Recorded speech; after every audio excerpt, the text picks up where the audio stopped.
She should be here by now. Bien. So let's get started.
Monsieur Eaton.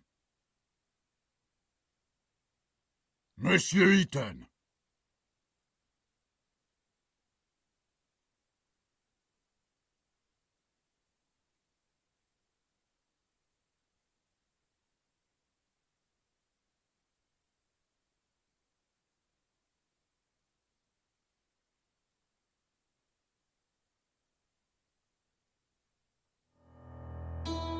Monsieur Eaton, I'm talking to you. I'm sorry, Monsieur le Président, I was thinking. Do you understand the indictment? Sorry, but I have to ask the prosecutor to repeat. Monsieur Eaton, do you consider it to be a joke? You're charged with a serious crime. Please stay focused. Monsieur Prosecutor, please continue. As I said, I accuse Alfred Eaton of murdering Marie Capet on the 17th of October 1894 in Paris. That day, Alfred Eaton was at the theatrical premiere of Prométhée, Vol du Feu, which took place at Opéra Garnier.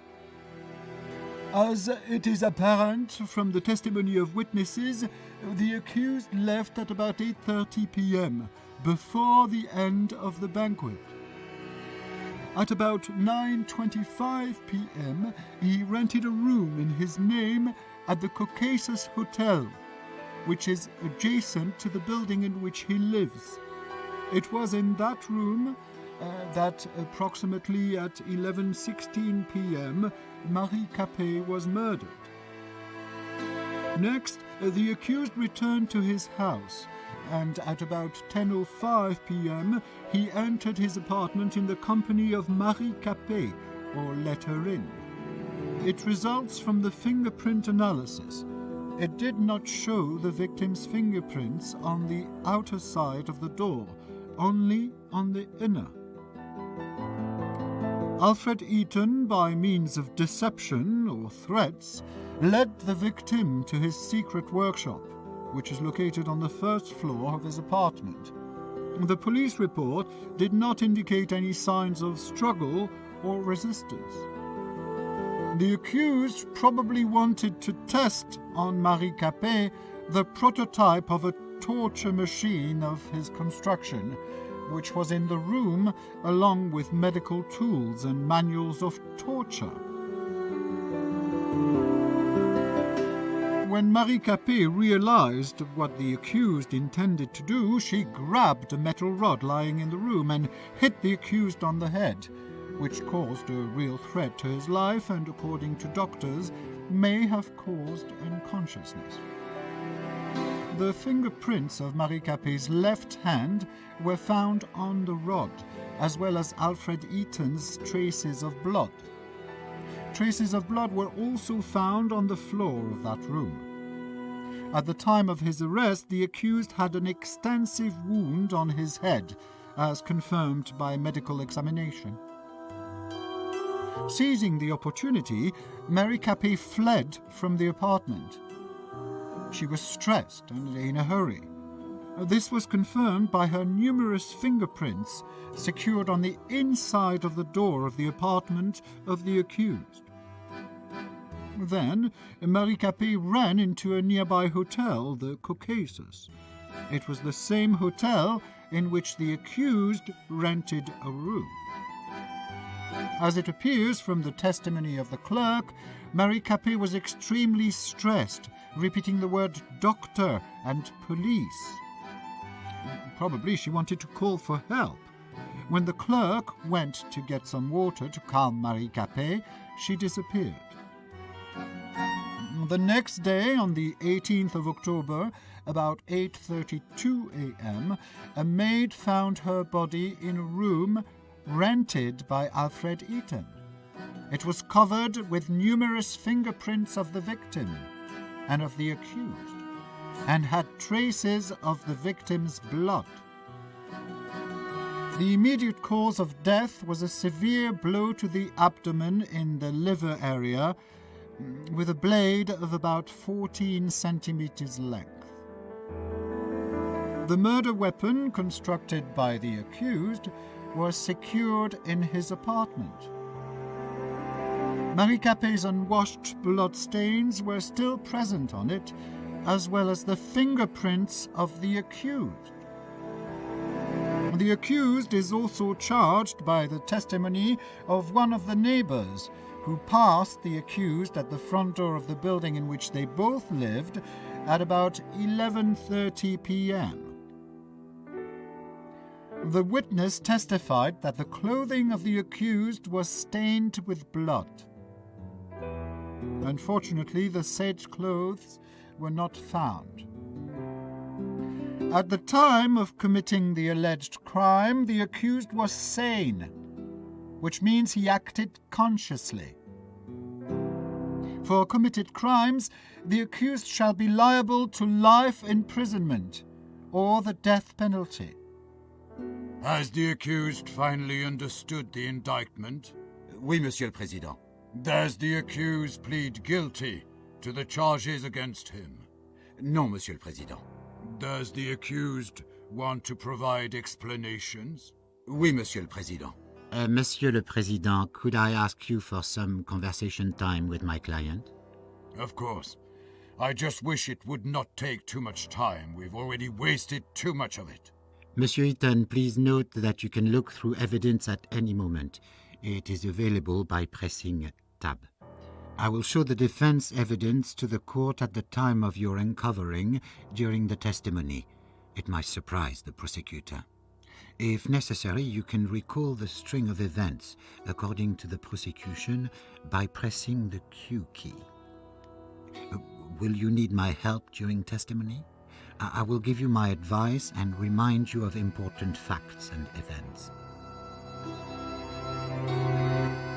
We are ready, Monsieur le Président. Then let's get started. Monsieur Eaton, what were you doing on October 17th, 1894, from 8 to 12 p.m.? There was a theatrical premiere of Prométhée that day, which was sponsored by Le Feu, in which I am the lead designer. Starting at 7 p.m., I was at the premiere at the Opéra Garnier. Around 8:30 p.m., after the play, I found that I did not want to attend the dull banquet, and instead I preferred to work. I said goodbye to Hugo Argent, president of Le Feu, and I drove home. I got there at about 9 p.m.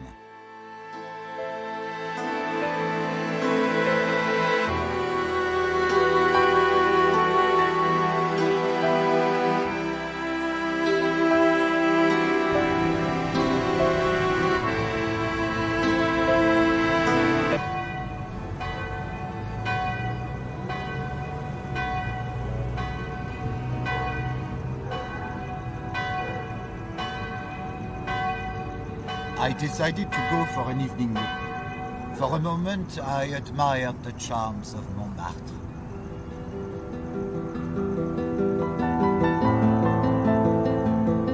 I do not recall that part.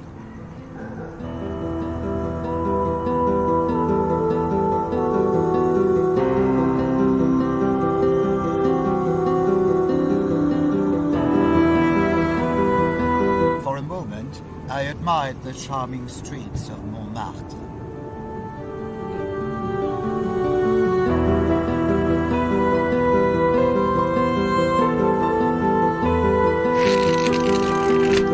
I read cultural announcements.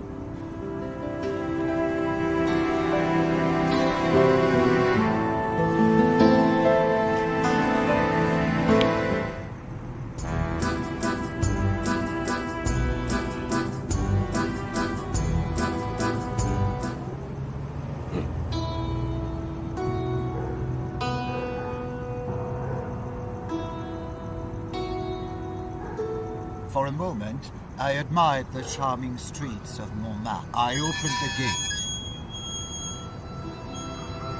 I opened the door and walked into the Caucasus Hotel.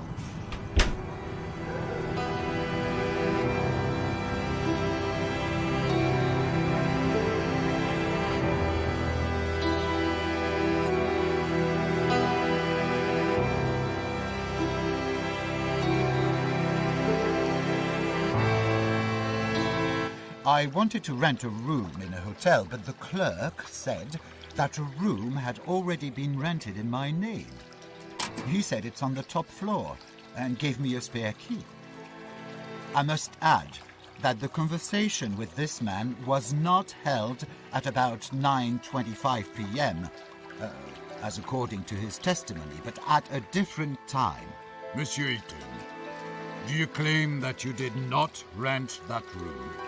Oui, Monsieur le Président, but I knew it could not be a coincidence. The name Ethan is not that common. So you tried to learn more from the clerk? Yes, however, he hid behind his professional secrecy. I knew he wouldn't tell me a thing. I do not understand one more thing. You lived next to the hotel, so why did you want to rent a room there? Sometimes I meet up with some girls of the Moulin Rouge, and due to my reputation, I prefer not to do it in my apartment. Did you meet Marie Capet face to face? No, Monsieur le Président, never. I understand. Please continue.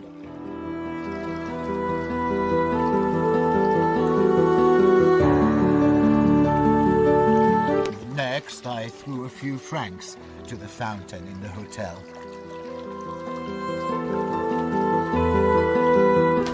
I opened the elevator grate. Then, I took the elevator to the second floor.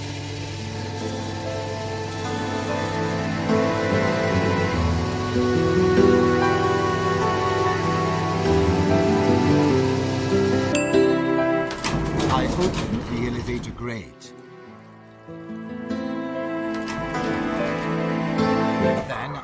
Then I opened the door. Later, I entered the room.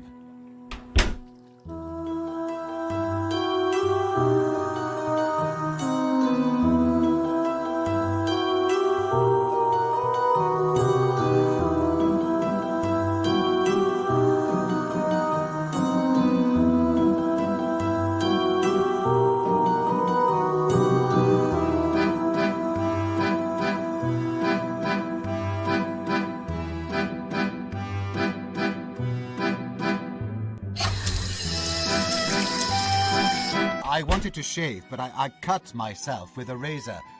I was all covered in blood.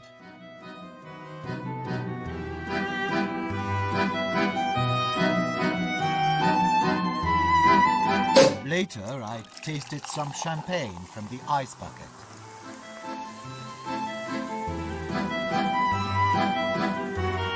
I went out into the corridor.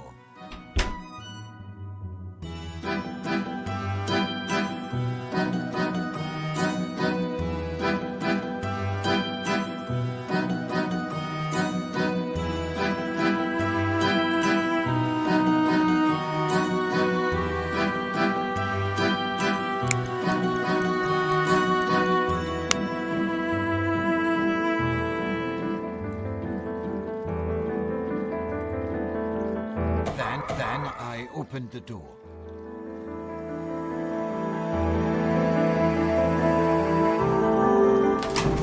opened the elevator grate. I took the elevator to the ground floor.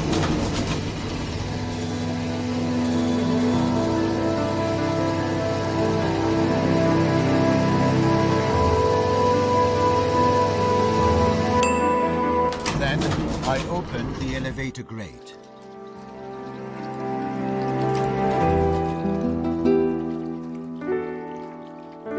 I opened the door and walked out into the street.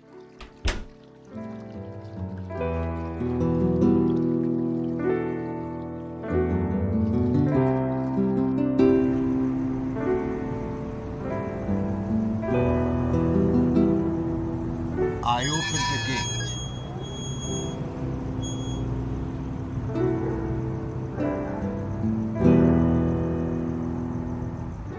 For a moment, I admired the charms of Montmartre.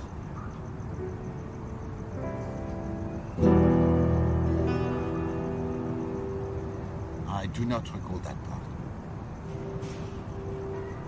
I do not recall that part.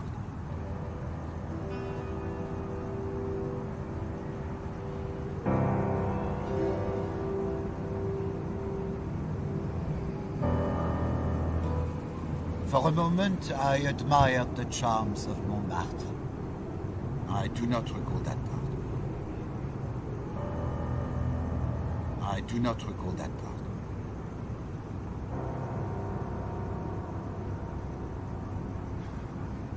For a moment, I opened the door and entered my building.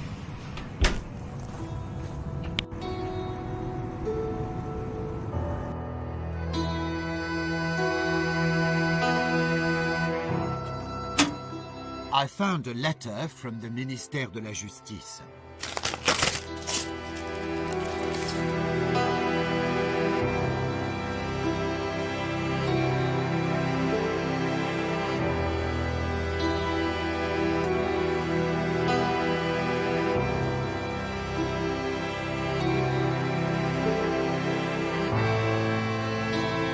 Monsieur le Président, this is the evidence marked with number 2. It clearly shows that my client designed his interrogation machine with only the best intentions. According to his plan, it was supposed to be forwarded to the prosecutor's office and law enforcement agencies to improve the effectiveness of interrogation. The prosecutor's suggestions that my client has supposedly intended to use this device to torture helpless women is hasty and completely untrue. This letter only proves that the accused was looking for application of his torture machine and had not found any support from Ministère de la Justice, so he decided to test it on an innocent woman. The court supports the view that the mere fact of an offer to the Ministère de la Justice does not constitute sufficient evidence that the allegedly accused acted in good faith when creating such a device. Monsieur Eaton, please go back to your testimony.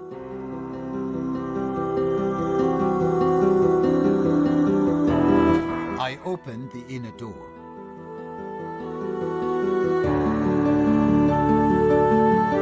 I decided to use the stairs instead of the elevator.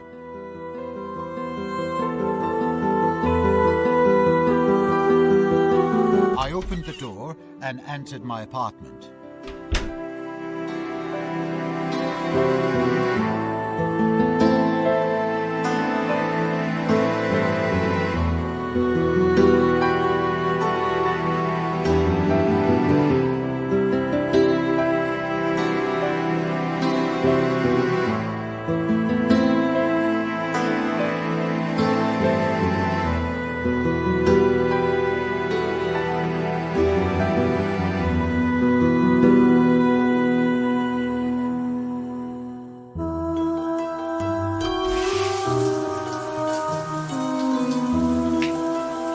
I took a bath, washing away any traces of blood.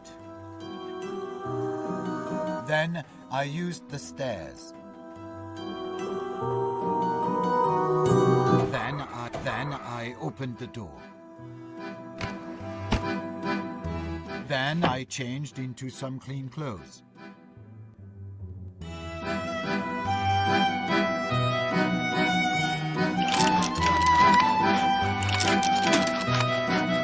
I started to work on my new cleaning machine.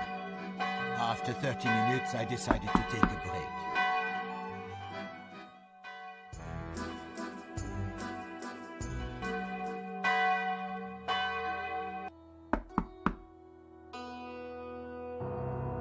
Then I used the stairs.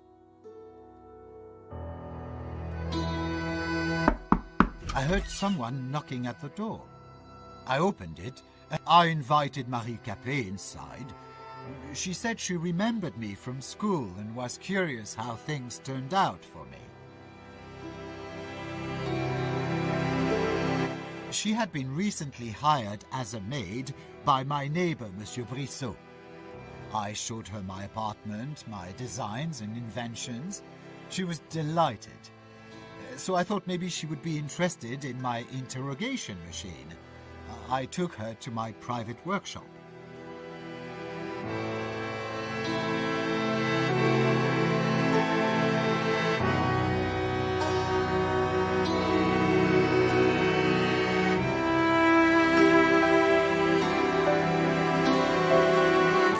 Then I turned on my prototype machine to integrate prisoners. Then I felt a blow to my head and I collapsed on the floor.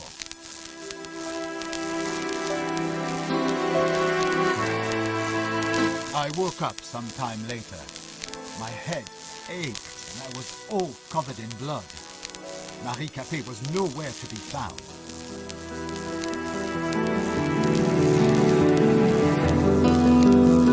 Then I turned off my prototype machine to interrogate. I saw that the safe was open and Capet had stolen the designs of my most important invention.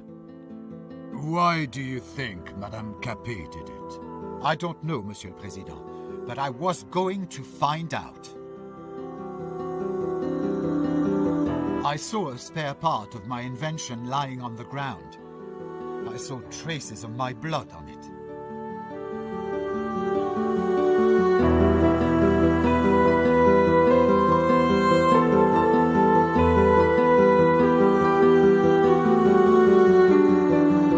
I picked up the mechanical dagger lying on the desk. Why do you need a weapon, Monsieur Eaton? I wear it to ensure my safety. Do you feel unsafe? I am a wealthy gypsy. At least 1/3 of the population of this city wants me dead. I understand. Please continue.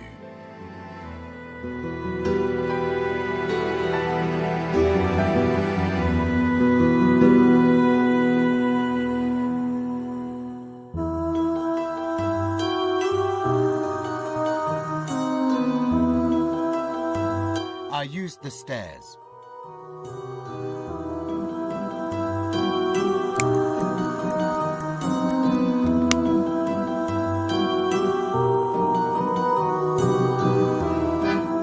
I opened the door and walked out into the stairwell.